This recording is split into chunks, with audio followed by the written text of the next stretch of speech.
Piers has never stopped inviting me on a show. I just stopped going on because I was annoyed. I was annoyed with the spectacle of it all. He has an eye for talent. He has an eye for what drives clicks. Here is an opportunist who is moving away. Here's an opportunist who is at the very least moving away from the wrong side as he sees the writing on the wall, as he sees the attitude shift from broader Western public. Piers Morgan is now taking to task members of the Israeli state as though they are Hasanabi Piker in the early months after October 7. Never did I think I would see this day where Piers Morgan would be, by way of, by way of being a careerist, but still, Piers Morgan would be on the right side of an issue, and Ethan Klein would be on the wrong side of said issue, and the issue being Israel doing a genocide. Literally put command centers under hospitals. That's not even debated. That's not even debated. Yeah, no, it's not. It's not even debated. Channel 14, Channel 12, they don't debate it. They are Hamas. They were keeping some of the hostages in hospitals too. It seems like a lot of them were. Okay, let's say that's correct, okay? Doesn't that make it extra inappropriate that Israel bombed the hospital? It is incredible. 1,000 Hamas. Others have put the total figure at around he's outflanked Bernie Sanders, by the way. 5,000, which begs the question, if after 18, 19 months now, you have been waging this ferocious war against 25, 26,000 terrorists, and you still haven't defeated them, your strategy is failing. How many children have you killed? Piers, Israel is not killing children. Israel is not killing children. Hamas is using them as human shields. Israel is killing children every single day. And what you're trying to do is be very weaselly with your words. No, I'm not. The truth is, you are killing a lot of children. You would argue you're doing. Why it's caused? Hang on, let me because finish. Hamas is using them as human shields, and you know that. Let me finish my question to you. You are killing a lot of children on a daily basis. That is indisputable. My interesting question for you is, how come you know exactly how many Hamas terrorists you've killed, but you have no idea how many children you've killed?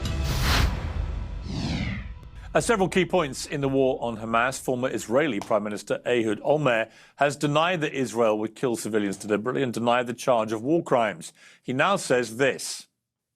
The statements made by Israeli cabinet ministers, the leading cabinet ministers, that say we should starve Gaza. What is it if not a war crime? I mean, how can a serious person representing the Israeli government can spell it out in such an explicit manner that we should starve Gaza, that there should be no supply of basic fundamental humanitarian needs to a couple of million people living there. They are terrorists that we need to fight, but this is not a war against Hamas.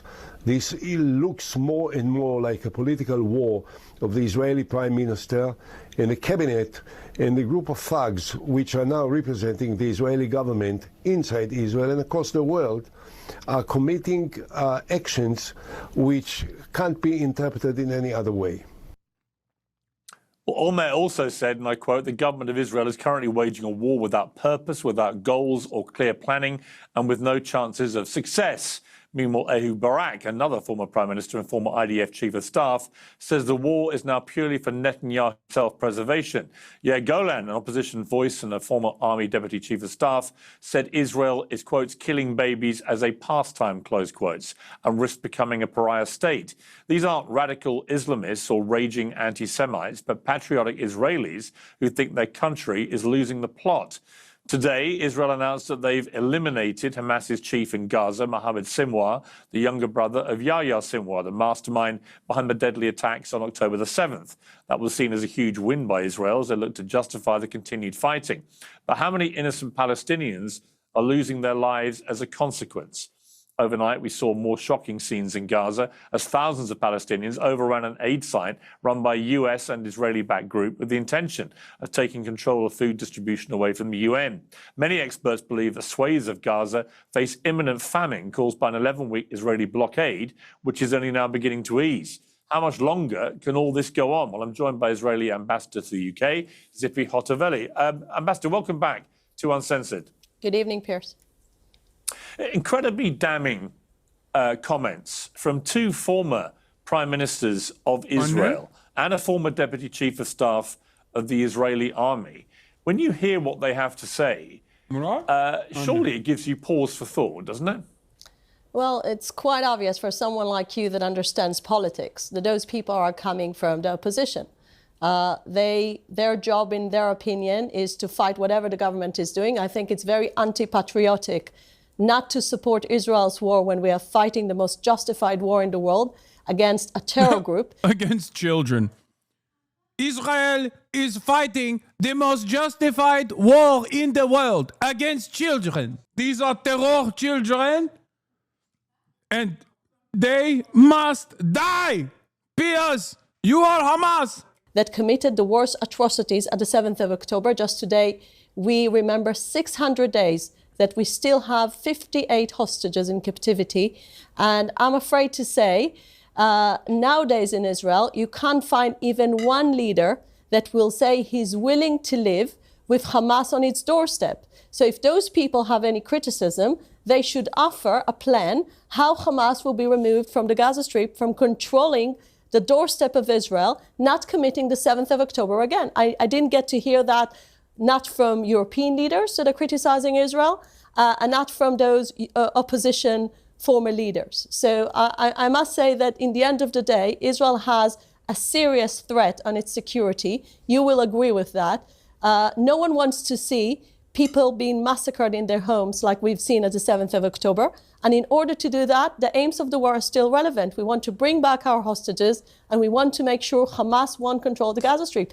Every leader in the world, in the Western world, agrees on those two aims.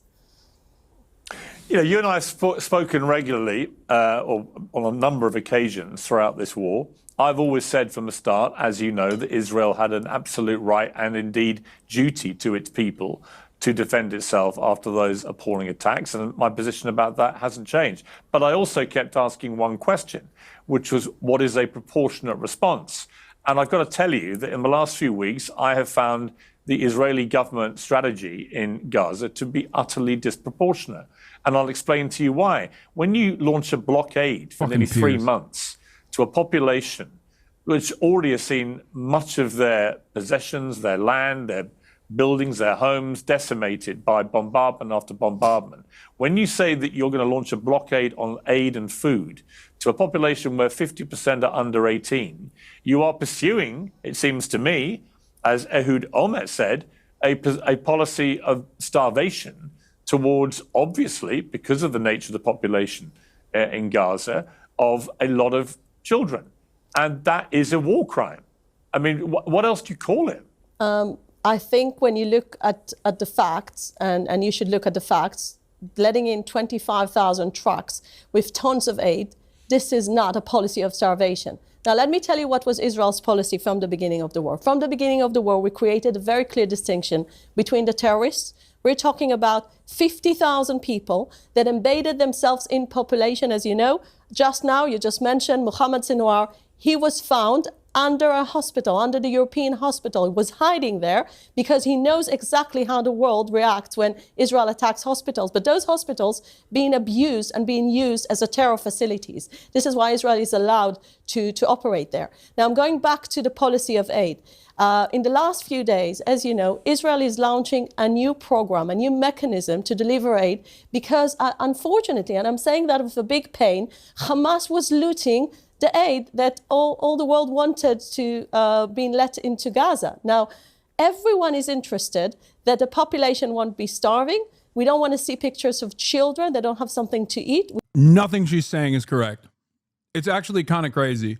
Nothing she's saying is correct. Incredible. We all share the same interest. Come on, Piers, ask her. Where's the evidence? If Hamas is looting the aid, then we are empowering the war machine. And according to the international law, no country in the world has obligation to feed the war machine of the enemy. And this is what happened in the last few months. This is why Israel had to change the mechanism. This is why American companies are involved. So we'll have a buffer. We won't have to see Israeli soldiers combating Hamas while they're trying to loot the aid.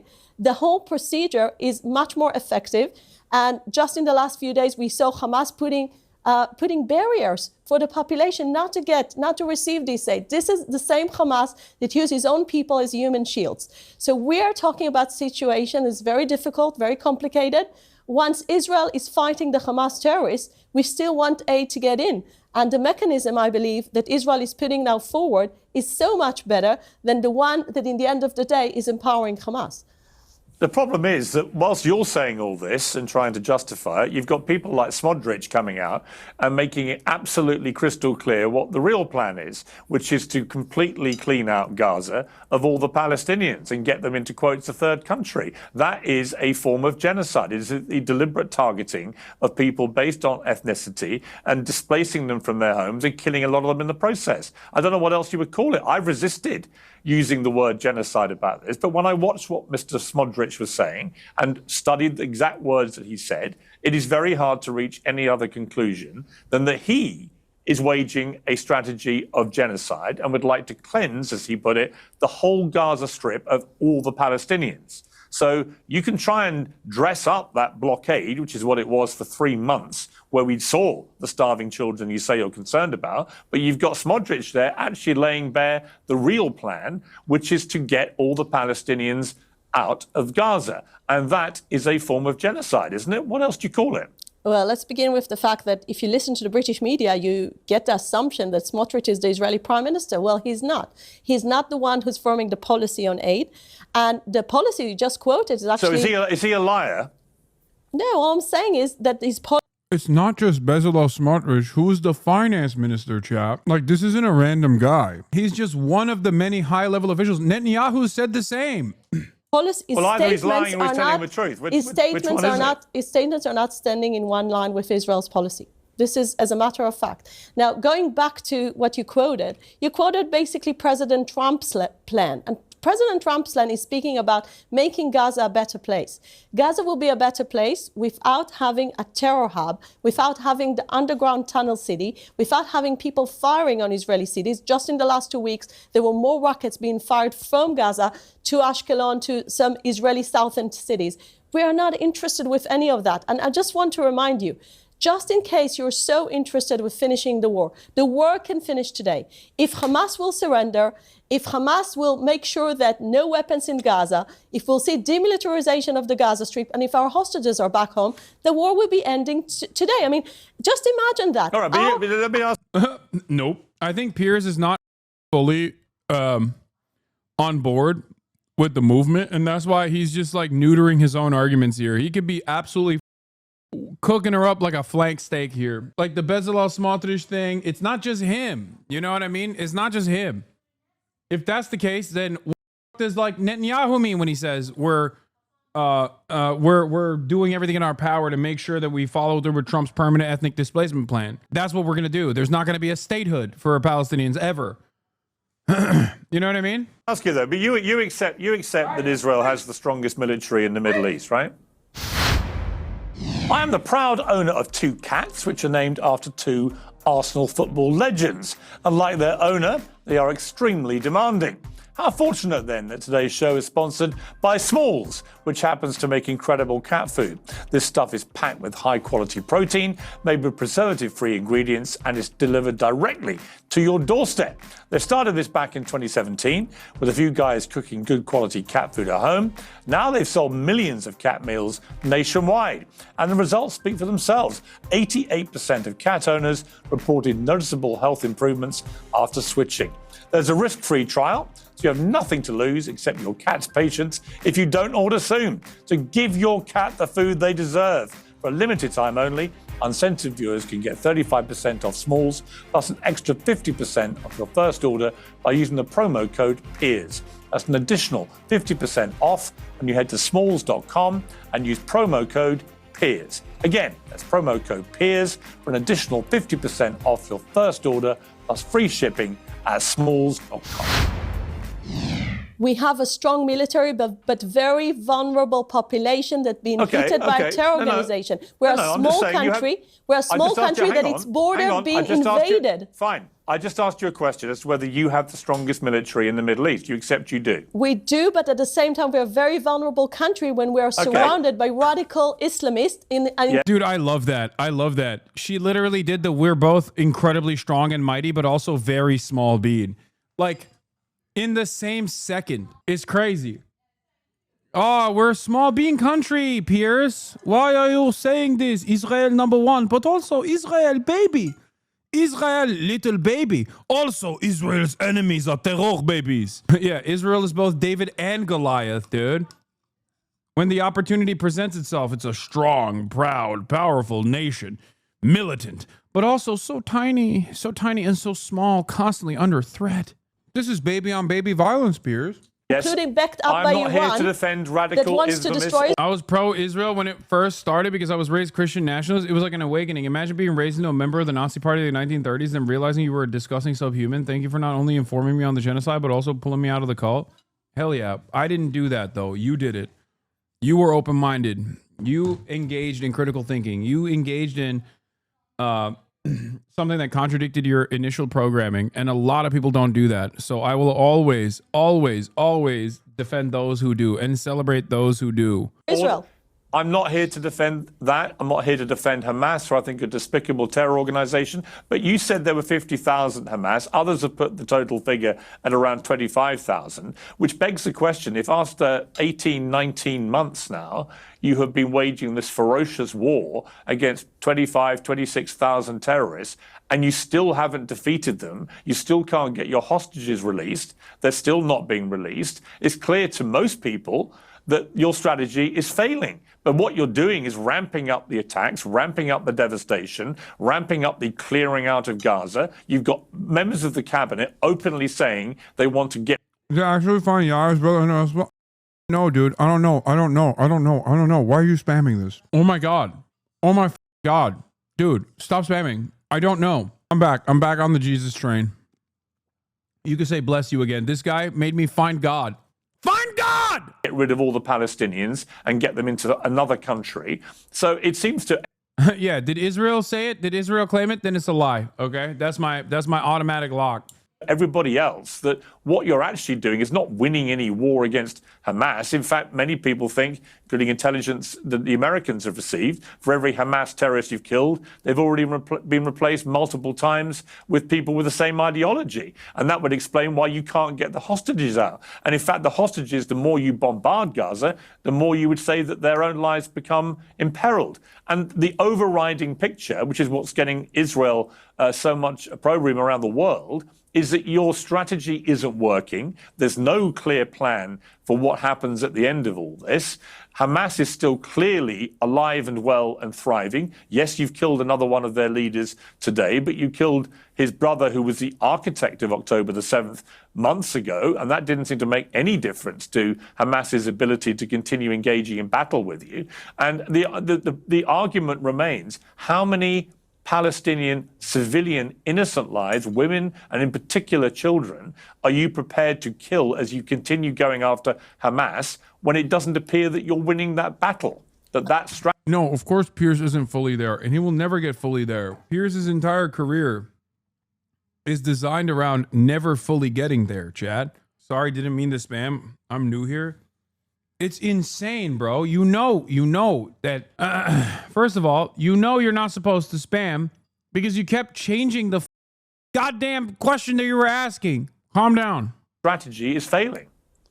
Piers, how many Japanese children were killed under American attacks, and how many Oh my God. German children were killed under... Does anyone believe Piers is sincere good faith? No, I was talking to a Muslim normie homie of mine about this, and I like to hear from him, like, about his perspective, because he's not like super invested in the online, but he loves Norm Finkelstein. Like, he loves Norm Finkelstein, and he was so mad at Piers Morgan. He was like, that piece of spent the first 19 months on every pro-Palestinian speaker, only to now turn around and act like he was with it the whole time. Is he devout? Yes. What difference does that make? Anyway. The UK attacks in the Second World War. Listen, I mean, if you want to play a fair... Piers has never stopped inviting me on a show. I just stopped going on because I was annoyed. I was annoyed with the spectacle of it all. Okay? I could probably still go on a show whenever. He asks all the time. He has tried to do a one-on-one with me. He's tried to have me on just by myself when I was in England, outside of England. He has an eye for talent. He has an eye for what drives clicks. He knows having me on the show does decently well. Now he's done this switch up, so maybe I'll go back on the show. Yeah, he's the OG drama guy. If you want to play a fair game, you need to understand how Western armies operated in the past. Israel is not anywhere near to the American attacks on Tokyo that killed 100,000 civilians, and not anywhere near to what the UK was doing in the Second World War. Now, when I'm looking about a strategy, I get to hear all the people criticize Israel today, including yourself, and then I'm asking you this question. If Israel finishes the war today and Hamas stays on our doorstep, what kind of future do you promise my children? A future that 7th of October will happen and again, just like Hamas leaders promised? This is what you expect the Israelis or the Israeli leadership to accept? Hamas should not be allowed to run a Welk stall at the end of all this. They should have. So how do you achieve that? How do you achieve that? Well, who's volunteering there to demilitarize the Gaza Strip? No, that's different. Demilitarizing the Gaza Strip is a death sentence. Dude, one of the craziest parts about this is they're both openly genocidal and doing genocidal while simultaneously going, why don't you put down your arms? Why the fuck would anybody do that? It would be immoral for Hamas to turn around and demand a demilitarization of all Palestinian resistance forces. And for the record, even if they were to say, yes, we are doing that, not a single Palestinian faction, even the Al-Qassam brigades, would actually put down their arms. Are you out of your mind? What kind of fantasy is this? It's insane. Hey, put down your arms so we can Holocaust you easier is crazy. At least as it stands, a militant resistance, which at the very least stops the Israeli military from being able to dominate the Strip to the best of their ability, because they're terrified that while they're in the process of scouring the underwear drawers of Palestinian women that they killed and displaced, they get smoked. Absolutely smoked. Why do people insist on eating on stream? I eat your mother's stream. If you want, I can eat your mother's stream too. Hey, dumb. I'm live throughout the day. What do you want me to do? Also, you're grounded. I'm your stepfather, okay? Nope. I'm not the stepfather. I'm the father that stepped up, and now you're grounded. After PLO surrendered its weapons in 1982 and left Lebanon, Israel and its South Lebanon army proxy massacred over 3,500 Palestinian refugees in Sabra and Shatila. Also, the funniest part about it is half of you motherfuckers are eating while watching me. So crazy. Take a break and eat. What the Yeah, this is why you're a 10-month subscriber and not a 10-month Twitch streamer, okay? That's not how this works. That's not how this works. There's no taking a break. Twitch is a continuous stream, okay? God damn. Why the Oh my God, we're back. We're back to the annoying assholes who are up my Shut up. Shut up. I'm the captain, okay? I'm the captain. You don't know what the you're talking about. No other history where you just as a random onlooker go, nah, I don't like the way you foamed up that latte, dude. Hey, big dog, why don't you give it an extra spin? All right, let's continue. Respect, Ambassador, you clearly don't achieve it with the way that you're trying to achieve it. All you're achieving at the moment is making Israel more and more of a global pariah. When only a few days ago, you have 2 doctors in Gaza who have 10 children and 9 of them are killed in a bombardment by your forces. That doesn't make people feel, oh, this is all going great. It makes people think that you're waging a systematic destruction, not just of property and of land, but also of children. And that's what's happening. The percentage of children that you're killing compared to the percentage of you're killing of Hamas terrorists, what is it? Do you know? Do you know how many children you've killed? Well, hang on. Answer me that one question. Do you know how many Hamas terrorists you've killed and how many children you've killed? Do you know those two numbers? I know the numbers that came from the IDF. I know the numbers that came from a very, very established Give me the two numbers. Wait a second. We killed 30,000. We killed 30,000 terrorists in phase 1 of the war. Since the war is back, I don't have the numbers. But let me tell you one thing. We never target civilians. So this question is irrelevant. How many children have you killed? Pierce, Israel is not killing children. Israel is not killing children. Hamas is using them as human shields. Israel is killing children every single day. Pierce, this is a blood label you're putting on Israel. You know it's not true. Such an insane lie that it's almost funny when you forget that it's like a real thing that's happening. Like saying that Israel does not kill children is like saying Americans don't eat hamburger. Okay? I'm sorry. Permanently scarred. Your reputation is over. Israel will forever be tarred with the reputational damage. It deserves a lot more than reputational damage, let's be real, of being an op to babies. Okay? Israel's number one op are children. That is all Israel kills. That's literally their number one enemy combatant. That's the only thing that Israel can fight back against, the diaper force. Saying this is blood libel does not do what you think it does. He thinks, or she thinks when she says, this is blood libel. You are Hamas doing blood libel. What she thinks is going on is like a lot of the onlookers are going to go, oh my God, I can't believe Piers Morgan is Hamas. I can't believe Piers Morgan is actually doing blood libel. No, a lot of people hear that and go, okay, is blood libel real then? Because I know Israel's number one enemy is babies. I've seen it with my own two fucking eyes. So all you've done, unironically, is now establish a defense for Nazis to say blood libel was real, see? And point to this.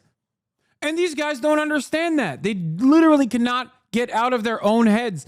They think that everyone thinks like them. They think they've surrounded themselves with incredibly vicious people that have the exact same singular focus on murdering as many children as possible. So they think they can get away with this kind of commentary. They can't. Hasanabi is at it again. Insane. Someone like this has a platform. Dude, again, the numbers that do this, the number of people that do this is diminishing by the day. Have you guys noticed that? It's so funny because these like 38-year-old losers still live with their parents. If they were to talk to their moms and dads, even their moms and dads who are otherwise conservative probably find what Israel's doing to be gross. But this dumb still has to maintain this pro-Israeli position because like his favorite content creator is pro-Israel. You are nothing. You're not a human being, dude. You have literally dehumanized yourself. You are a chatbot for a content creator. No matter what happens, I will forever think of that meme. It's like the chain being broken, the freedom meme. I think it was Evan who used that as a reply when it's like your mother, when she finally hears the gunshot sound coming from the basement, and it's just like the chain broken meme. It's one of the best responses I've ever seen to like a psychotic neo-Nazi. Evan stole it from Right Wing Co-op? No, I mean, regardless of who came up with it. Look, I have a much nicer version of that I often say. I will usually say, this is the reason why your family acts like you're not around for Thanksgiving. This is why, where they're like, oh, he's not around. You're upstairs. They tell you to come down after the whole family is left to pick up the leftovers. Oh yeah, I find R words. R word of post of the day. White South Africans, your mother when she's are shot in the basement. Blood libels were a Nazi conspiracy about Jews? No, it's not. It's not a Nazi conspiracy about Jews. Blood libel far predates the Nazis. Okay? Blood libel is the idea that Jews are poisoning the wells in the fucking villages that they're in. And at a time when people didn't understand germ theory, they thought like, oh, these magic people are actually poisoning the wells and drinking the blood of our children, our babies, and that's blood libel. And then they would use that as a reason to purge the villages of the Jews. Ironically, it's not dissimilar to the way Israel talks about Palestinians, actually. Come to think of it.